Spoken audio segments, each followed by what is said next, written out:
No one wakes up in the morning and consciously decides to sabotage their own life. No one sits on the edge of their bed and thinks, "Today I'm going to cultivate the patterns that will make me suffer. I'm going to entertain the thoughts that will destroy my relationships. I'm going to act in ways that will create, with the precision of a clockwork, exactly the circumstances I fear most." And yet this is what happens, with a regularity that borders on the inevitable, in the lives of the vast majority of human beings that exist, not out of malice, not out of stupidity, but out of ignorance of a law that Rudolf Steiner described with surgical clarity over decades of conferences, texts, and teachings, and which remains unknown not because it is secret or inaccessible, but because it so fundamentally contradicts the assumptions with which modern civilization operates that it simply finds no space to be heard within the usual frameworks of contemporary thought. The law in question can be stated in different ways, all pointing to the same irreducible core. Steiner formulated it with philosophical precision in some contexts and with poetic images in others, but the central content was always the same. What the human being cultivates inside is inevitably manifested outside, not as a metaphor, not as self-help motivational advice, but as a description of a spiritual mechanics as real and as precise as the mechanics that describe the movement of the planets or the propagation of waves in the ocean. Spiritual reality has its laws, and these laws operate regardless of whether the human being knows them or not, regardless of whether he believes in them or not, regardless of whether he agrees or disagrees with them. They simply operate with the silent implacability of any natural law, and the effects of this operation are what we call, without understanding, destiny, luck, life circumstances, chance. The first and most fundamental obstacle to understanding this law is what Steiner called spatial thinking applied to time. Human beings have an extraordinary ability to perceive causal relationships when cause and effect are close in space and time. If someone hits their head on a low door, the causal relationship between the hit and the pain is immediate, visible, and unquestionable. Learning happens quickly. But when the temporal distance between cause and effect extends over months, years, or in the karmic perspective that was central to Steiner, lifetimes, the human capacity to perceive the causal relationship collapses completely. The human being sees the effect but cannot trace the thread that connects it to the cause, because this thread runs through dimensions of existence and time intervals that everyday thinking simply was not trained to follow. And so he interprets as chance what is consequence, as bad luck what is fruit, as injustice of fate what is the rigorous expression of a law that he violated without realizing it, often long before seeing the results of that violation manifest themselves in his life. Steiner insisted on something that his contemporaries found particularly difficult to accept, and that the contemporary world finds equally difficult: the idea that there are, in a profound sense, no victims of purely external circumstances. This is not a blunt statement about individual moral responsibility in the simplistic sense that popular language would often use. It is a much more refined and much more demanding statement about the nature of spiritual reality and about the role that each human being plays, often without knowing it, in creating the conditions he or she encounters. The human being who perceives himself as a victim of circumstances that simply happen to him, that arrive from the outside, without any relation to who he is and what he cultivates inside, is operating within an understanding of reality that simply does not include the spiritual dimension where the deepest causes of his experiences are found. And it is precisely this misunderstanding that makes the violation of the law so universal and so persistent. For the law to be understood with the seriousness it deserves, it is necessary to come into contact with the specific way in which Steiner conceived the relationship between human beings and the reality that surrounds them. The human being, from Steiner's perspective, is not an object among objects, a passive entity that simply receives the impacts of a world that exists independently and indifferently from it.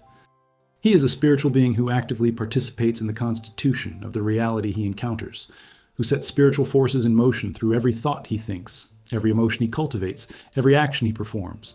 And these forces revert back to him in ways that superficial consciousness cannot recognize as a return of what it itself had emitted.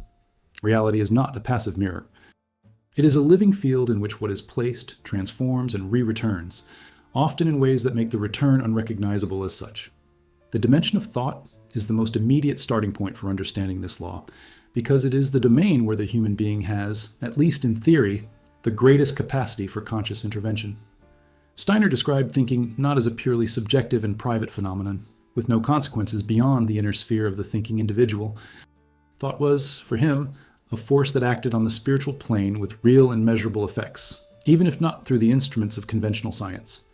Each thought that a human being thinks habitually and repeatedly creates in the spiritual fabric of reality a kind of groove, a path that deepens with repetition and that progressively conditions both the perception of the thinking being and the experiences that he attracts to himself. A repeated thought is not just a mental habit. It is a spiritual force that modifies the environment in which human beings move. What makes this dynamic particularly difficult to work with is that the most powerful thoughts are often the most unconscious. They are not the thoughts we deliberately choose to think, which are relatively few and relatively weak. They are the thoughts that we think automatically, without realizing that we are thinking, that constitute the constant background of any human being's mental life and that rarely reach the surface of conscious attention. They are the narratives that human beings tell themselves about who they are, about what they deserve, about how the world works, about what others think of them, about what is possible and what is beyond reach. These narratives, built over years and decades of experience and conditioning, are so naturalized that they are no longer perceived as narratives and are now perceived as reality in itself. And it is precisely this naturalization that makes them so effective in creating the circumstances that confirm what they announce. Steiner developed in particular depth the phenomenon that could be called the spiritual self-fulfilling prophecy. A person who carries the deep, unconscious belief that they are unlovable will not need to do anything obviously wrong to end up in relationships that confirm that belief. The belief itself, operating as a spiritual force on the plane that corresponds to the astral body, will gradually create the conditions for the experiences that confirm it to materialize. Not magically, not through the intervention of some entity that distributes destinies according to people's beliefs, but through a series of subtle choices, imperceptible behaviors, ways of positioning oneself in relationships that are all consistent with the underlying belief, and that together create a pattern that directs life in a specific direction. Belief does not create experience by force of desire. It creates the conditions for the experience to become much more likely than it would be if the belief did not exist. Steiner was not describing what contemporary psychology would call confirmation bias, although this phenomenon is real and relevant. I was describing something deeper, a spiritual causality that operates beyond individual psychology, and that makes the qualities of a person's being, not just their conscious beliefs, but the totality of their inner qualities, the magnetic field that determines which experiences are attracted and which are repelled over time. Psychology sees the perceptual aspect of the phenomenon, the fact that we more easily see what we expect to see. Steiner saw the ontological aspect, the fact that what we hope to find, in a deep spiritual sense, actually happens much more frequently than chance would explain. The law operates with special clarity and special severity in the area of human relations, which is also the area in which its violation is most frequent and most painful in its effects. Steiner taught that the human beings we encounter in our lives, especially those who stay for a significant period of time and who affect us deeply, do not come to us by accident. They arrive due to spiritual correspondences that exist between the inner qualities of both parties and that create a kind of mutual resonance that the physical meeting simply realizes. This does not mean that every relationship is harmonious or that every encounter is pleasant. It means that there is a spiritual reason for the meeting that goes far beyond geographic chance or social convenience. The person who repeatedly finds herself in relationships marked by the same type of painful dynamics, who seems to systematically attract partners with a certain profile, or friends who eventually betray her in the same way, or bosses who exploit her according to the same pattern, that person is not simply unlucky in relationships. It is being confronted with the precision that only spiritual law tool can produce, with an inner pattern that has not yet been transformed and that therefore continues to create the field of resonance that attracts experiences that confirm and amplify it. The variation in faces and external circumstances hides a spiritual constant that is the true cause of repetition, and this constant can only be transformed when it is perceived, named, and worked with the depth that its spiritual nature demands. Steiner often spoke of a specific inner quality that was both the most important for spiritual development and the most systematically neglected in most people's lives, the ability to genuinely listen to what life is trying to say. Not the passive listening of those who simply wait for the next event, nor the anxious listening of those who are always trying to predict what will come next. The active and attentive listening of those who realize that each experience, especially painful ones, carries within it a specific message about the state of the inner qualities of the being who experiences it, and that this message is exactly the information he needs to make the adjustment that the spiritual law is asking for. Suffering, from this perspective, is not a sign that something has gone wrong in the sense that someone has made a mistake and should be punished. It is the sign that something is calling for attention, that there is a pattern that needs transformation, that spiritual law is operating in a way that, if understood, will point exactly to where the inner work needs to happen.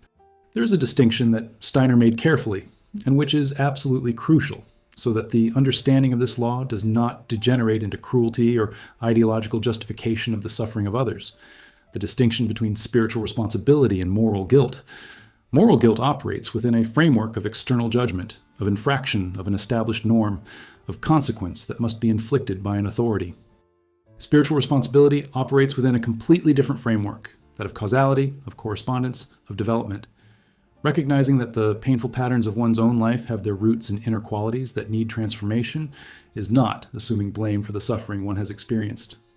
It is assuming agency over future development. It is recognizing that there is something that can be done, that destiny is not fixed, that the law that produced suffering is the same law that can, when understood and respected, produce flourishing. This distinction is especially important when considering the karmic perspective that was central to Steiner. The idea that some of the most fundamental conditions of a life, the family environment into which one was born, the limitations and gifts one came with, the predispositions one carries from childhood, are expressions of karmic patterns from previous incarnations, can be misunderstood as a justification for inequality, or as a way of saying that those who suffer deserve to suffer. Steiner categorically rejected this interpretation. Karma was not a system of punishment administered by a judging deity.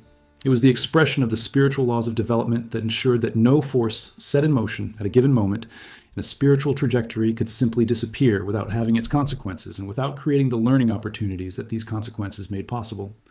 The way Steiner described the formation of karma was simultaneously more subtle and more compassionate than popular interpretations often suggest. He did not say that the suffering of one life was the punishment for the mistakes of previous lives.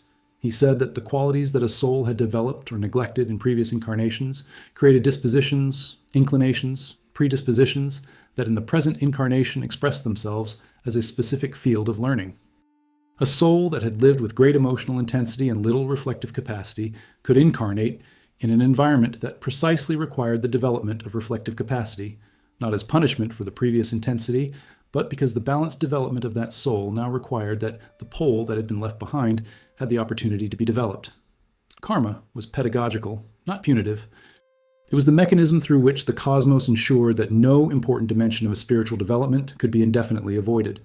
But karma was not just the weight of the past to be carried into the present. It was also, and Steiner insisted on this point with equal emphasis, the present opportunity to create the future. Each genuinely transformed thought, each consciously worked emotional pattern, each action performed from a deeper level of consciousness and love than usual, all created positive karma, created spiritual forces that would propagate into the future with the mother, the same implacability with which negative forces had spread from the past. The present was always the moment of intervention, the point at which the causal chain could be modified, not by fiat of the will, but by patient and disciplined work on the inner qualities that were the true substance of each human being's spiritual destiny. The question of will deserves special attention in this context, because it is here that Steiner's perspective most clearly diverges from both the traditional religious view and the contemporary psychological view. Neither will as submission to the divine will, nor will as affirmation of the individual ego, were, for Steiner, the appropriate forms of relationship with the spiritual law he described. The will that spiritual law required was a third thing, the will that had become sufficiently transparent to itself to perceive where it came from, that had freed itself sufficiently from unconscious conditioning to be able to act from something deeper than habit and reflex, that had developed the capacity to be guided by what Steiner called the higher self, the deepest and most essential dimension of the individual being, rather than being constantly hijacked by the demands of the superficial. Ego. This higher self was not an abstract mystical entity. It was precisely what each human being is when he is being his most authentic and deepest self, when he acts from his most fundamental values instead of his most immediate reactions, when he perceives more than he judges, when he loves more than he fears, when he creates instead of repeating. Development toward the higher self was the implicit goal of the entire karmic process, the direction in which spiritual law pushed the development of each human being throughout incarnations, the goal that made intelligible the apparent cruelty of the circumstances that discomfort and suffering created. One of the most concrete and accessible ways that Steiner described for working consciously with spiritual law was the systematic practice of reviewing one's own patterns of thought and emotion. Not intellectual review, which identifies patterns and analyzes them, but rarely transforms them, because transformation requires a depth of attention that intellect alone cannot sustain. But the contemplative review, which approaches the standards themselves with the quality of attention that the artist dedicates to his work, which perceives without judging, which observes without completely identifying with what he observes, which maintains at the same time the proximity necessary to see clearly and the distance necessary so that what is seen does not simply drag attention back to the pattern instead of releasing the observer from it. Steiner described a specific exercise called nocturnal retroactive review, which consisted of mentally going through the day's events in reverse order with a specific quality of attention. Not the attention of the judge who evaluates whether the day was good or bad, but that of the impartial observer who perceives what happened, the quality of the inner states at each moment, the patterns that reveal themselves in the sequence of events, the correspondences between what was felt inside and what was found outside. This exercise, practiced regularly and with increasing depth, developed the capacity for self-observation, which was the necessary condition for any real inner transformation. What made this exercise spiritually relevant, in addition to the psychological benefits, was what Steiner described happening during subsequent sleep. Material examined honestly during nightly review became raw material for the spiritual work that took place in sleep, the results of which often manifested themselves the next day as insights, subtle shifts in perspective, and increased ability to perceive what had previously gone unnoticed. Regular practice created over time an accumulation of subtle transformations that resulted, over months and years, in significant changes in inner qualities and consequently in the experiences that these qualities attracted. In Steiner, there was an understanding of the temporality of spiritual development that was radically different from contemporary impatience.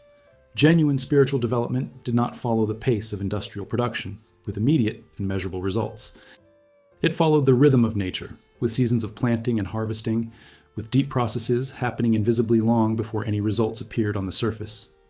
Haste was not only ineffective, but actively counterproductive, because it interrupted processes that needed their own time to complete.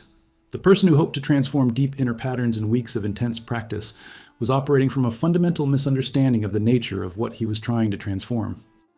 These deep inner patterns, which Steiner was located mainly in the astral body and in the oldest layers of the etheric body, they had been formed over years, decades, and in karmic perspective, over entire incarnations. They were structures sedimented by countless repetitions, consolidated by the cumulative force of countless experiences that had confirmed and deepened them. Transforming such a structure required not only the intention to transform it, which was a necessary but absolutely insufficient starting point. It required the kind of patient, consistent, and deep work that gradually created, with the constancy of the water that shapes the stone, conditions so that the structure could be dissolved and reconfigured. It demanded, in short, respect for the time that genuine spiritual development requires, a respect that was also, in itself, a way of respecting the law that governed that development. Spiritual pride emerged here as one of the most insidious obstacles that Steiner identified in the trajectory of those trying to work with this law. Not the obvious, socially visible pride that any observer could identify, but the subtle spiritual pride that infiltrated precisely the domains where the inner work had advanced. The person who had developed a genuine capacity for self-observation, who had transformed some patterns, and who saw with increasing clarity how the spiritual law operated, this person was in a particularly dangerous position to develop a spiritual pride that expressed itself as judgment of others, as a feeling of superiority in relation to those who had not yet arrived at the same understanding, as a growing certainty of being on the right path that gradually closed itself off to the possibility of being wrong on important points. Steiner saw this spiritual pride as particularly pernicious precisely because it was so difficult to see and because it so easily disguised itself as genuine discernment.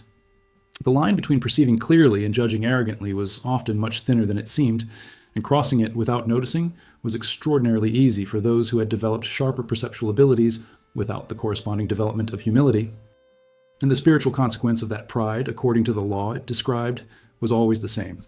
Life provided circumstances that revealed, in often humiliating ways, exactly the blind spots that pride had conveniently kept in the shadows. The social and collective dimension of this law was something that Steiner approached with an attention that is rarely paralleled by other spiritual thinkers.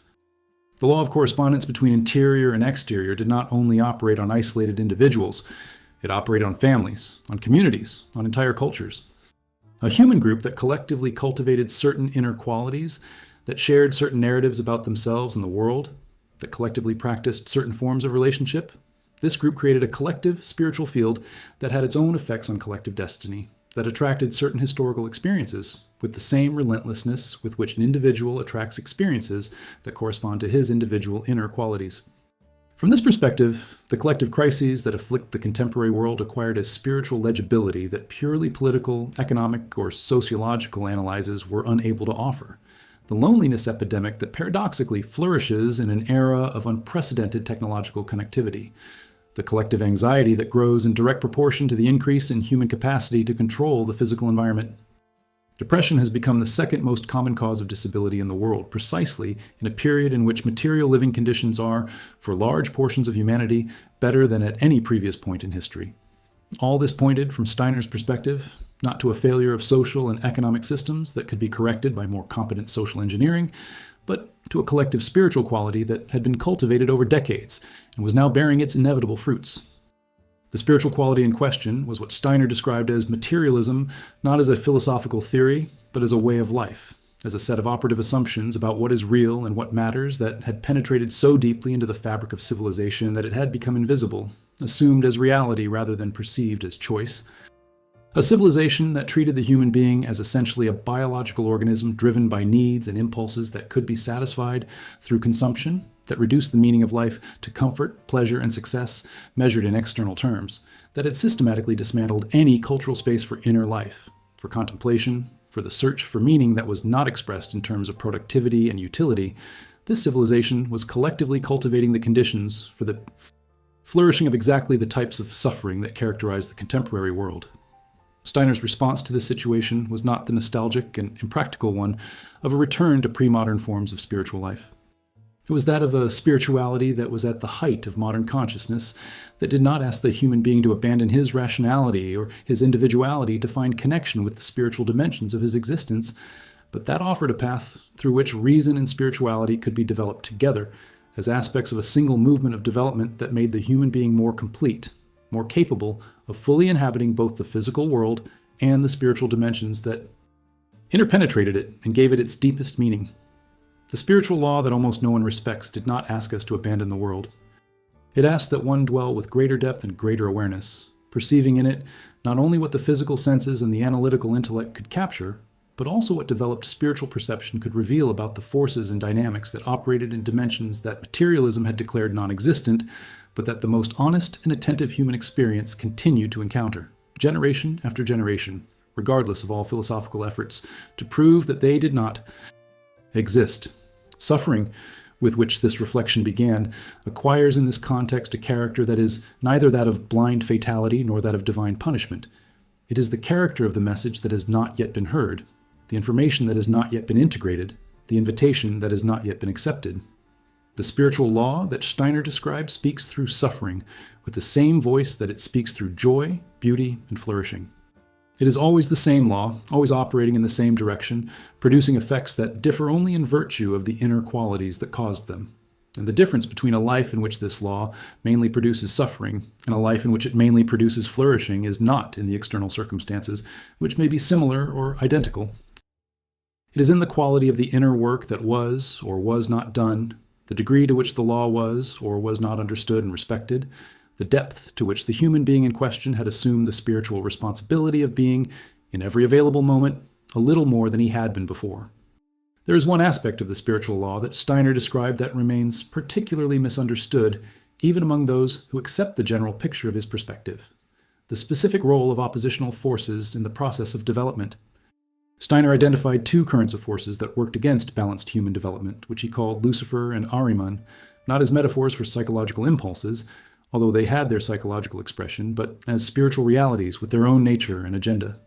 And the spiritual law it described operated in relation to these forces in a way that required careful understanding lest it be misinterpreted. Lucifer represented the seduction of disembodied spiritualism, the temptation to ascend to the heights of intense spiritual experience without the corresponding grounding in concrete reality. The person under excessive Luciferic influence valued spiritual experience in itself, regardless of its concrete fruits, developing a spiritual elitism that confused the intensity of inner experiences with depth of real development. Spiritual law dealt with this excess by creating circumstances that forced a return to concreteness, illnesses that demanded attention to the body, failures that confronted grandiose illusions, relationships that demanded real presence. Ahriman represented the seduction of hardened materialism, the force that progressively reduced human beings to their physical and intellectual dimensions, transforming love into chemistry, beauty into nervous stimulation, meaning into a comforting illusion. The person under Ahrimanian influence had a functionally efficient life, but empty of meaning, competent and productive, but with the permanent feeling that something essential was missing, that all the machinery worked without a purpose that justified the operation. Spiritual law addressed this excess by creating circumstances that demanded depth, losses that could not be processed intellectually, love that overflowed usefulness, beauty that interrupted efficiency. The majority of contemporary human beings were, in Steiner's perspective, more inclined towards the Ahrimanian pole. Modern civilization was essentially Ahrimanian in its ethos, valuing efficiency over sentiment. Gone, speed above depth, the measurable above the real, but invisible. The collective spiritual illnesses it produced, the existential void, the growing inability to bear silence, the compulsive search for stimulation that never satisfied, were the predictable effects of a law that tried to rebalance what the Ahrimanian excess had unbalanced. Steiner described the Christ as the force that occupied the point of balance between Lucifer and Ahriman, not in the sectarian sense, but in the sense of a cosmic spiritual force that had become incarnate to ensure that human development was not definitively diverted by either extreme. Respect for spiritual law was linked, in his perspective, to the ability to be guided by this central force, finding in each situation the point of balance that did not give in to either irresponsible transcendence or materialistic hardening. This orientation toward Christ, which Steiner distinguished from any confessional religious adherence, was what made possible the highest form of respect for spiritual law, not the respect of fear, which obeys the law to avoid consequences, but the respect of love, which understands that the law is the expression of the deeper nature of spiritual reality. The person who respected the law out of love cultivated luminous inner qualities because he had understood that these qualities were the expression of his most essential being, reaching the level in which external law became internal law, in which duty and will coincide in the same movement. This was the ultimate goal of the process that the spiritual law administered through incarnations, the creation of beings who respected it not because they were forced by the consequences of its violation, but because they had developed the freedom and wisdom to want, on their own initiative, what the law asked for. The suffering that accompanied rape was not the end goal. He was the provisional master who taught while wisdom had not yet been sufficiently developed. And the sign that development had reached a significant point was exactly this, that the law no longer needed to teach through suffering because it had been sufficiently internalized. What makes all of this urgently relevant is the scale of collective suffering produced by the systematic violation of law at a civilizational level. Never have so many human beings lived in such favorable material conditions, and at the same time so widely experienced the feeling that something fundamental is missing, that the efficient functioning of a well-organized existence is not enough to create the feeling that life is worth living. This deep dissatisfaction is not a personal problem to be solved with more psychotherapy. It is the collective sign of a spiritual law being violated on a civilizational scale, and whose effects compound the relentlessness that any law exhibits when its conditions are systematically ignored. Steiner saw in this situation not the sign of irreversible collapse, but the sign of a development crisis that, like every genuine crisis, contained the seeds of the transformation it demanded. Humanity was being confronted with the consequences of a centuries-old collective choice to build a civilization on exclusively material foundations, ignoring the spiritual dimensions that all great traditions had recognized as essential. And the painful circumstances that this choice had created were precisely those that could, if understood deeply, create the conditions for a different choice, more aware of the totality of what humanity is and what it can become. The spiritual law that Steiner said almost no one respects is not some strange law that imposes arbitrary conditions. It is the expression of the conditions that human development itself requires to be genuine. It is the law according to which human beings grow when they respect what they are and what they want to be, and contract when they go against that. The law according to which suffering is the sign of a contradiction between what we cultivate internally and what we are more deeply, and flourishing is the fruit of the consonance between these two.